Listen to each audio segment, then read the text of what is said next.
The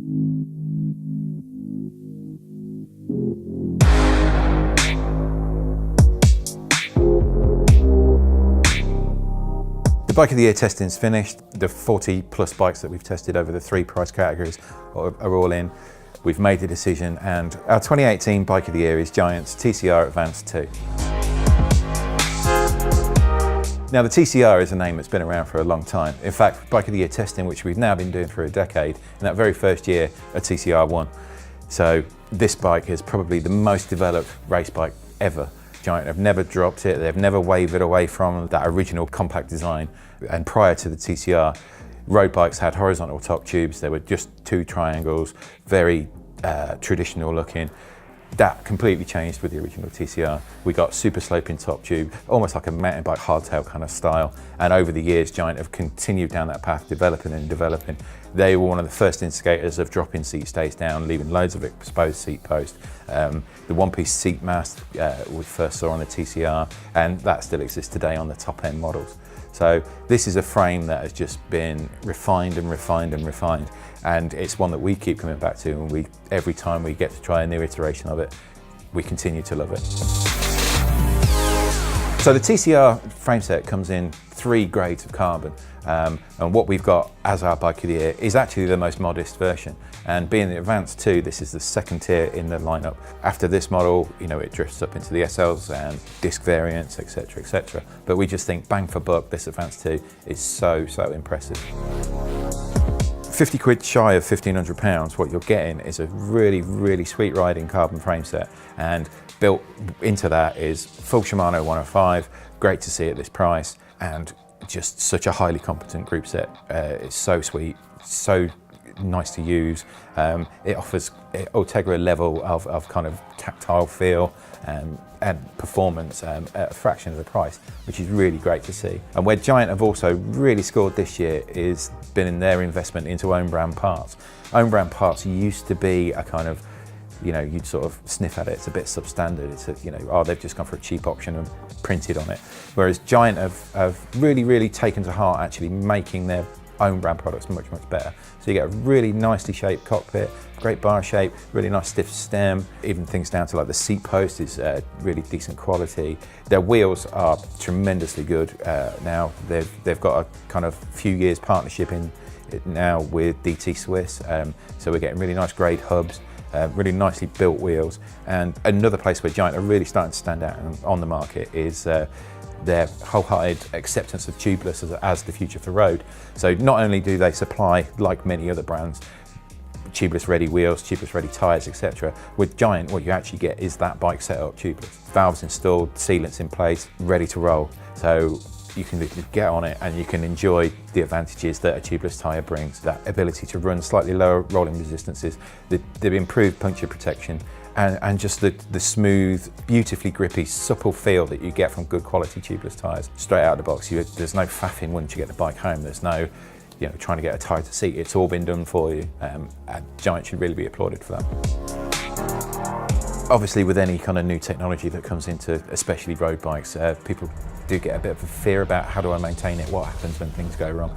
But with tubeless, you know, you never really have to do that great deal of maintenance, as long as you're staying on top of tyre pressures and that sort of thing. And you know, if the tyre does get a proper decent cut that means it's going to deflate, you repair it properly, you'll actually find it's just much less trouble than riding a bike fitted out with traditional inner tubes. We'll always appreciate not having to stuff spare inner tubes in our back pocket when we go out riding. A lot of you out there will probably be questioning the fact that we've chosen a bike as Bike of the Year that's got traditional rim brakes.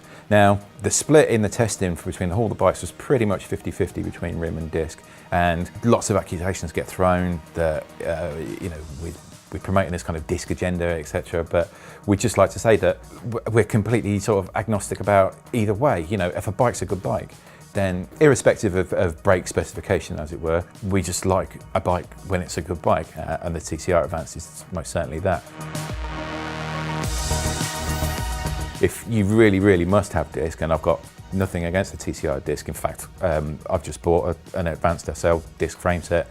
I've been using it for the last year. I think it's a phenomenally good bike, and it's one that I just couldn't bear to be without, as it were.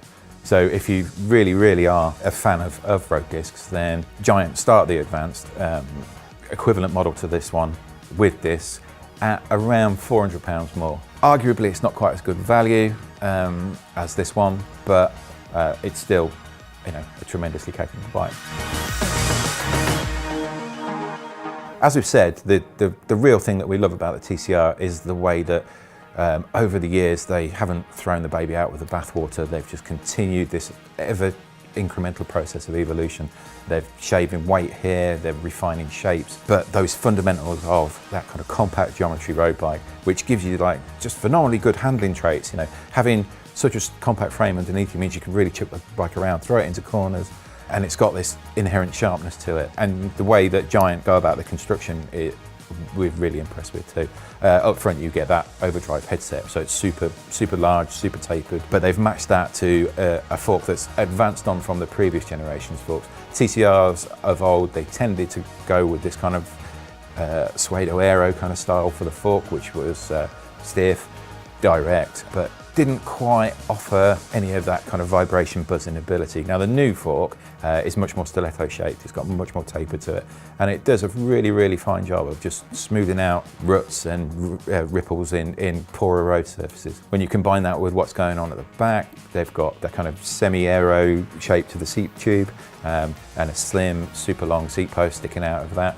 Again, combining that with the drop stage, you get a massive amount of compliance that's coming out the back. So while this bike handles and has got the stiffness properties of an out-and-out pro-level race bike, it's countered with this kind of supple, smooth quality that quite a lot of sportive and endurance bikes out there would be proud to have.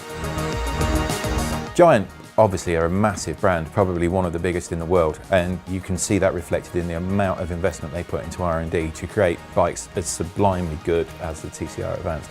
But where it might not be quite so prevalent is just how good they are at putting together a package. The value in this Advanced 2 is phenomenal. It's up there with the likes of Canyon, Rose, Ribble, all of those direct-to-market guys. What you're buying here is a really good, solid investment. It's in a fantastic frame that you could upgrade to your heart's content, and you would still have a phenomenally good, phenomenally quick, wonderful handling, traditional race bike. So the TCR Advanced 2 is the bike of the year, and it was up against some really stiff competition.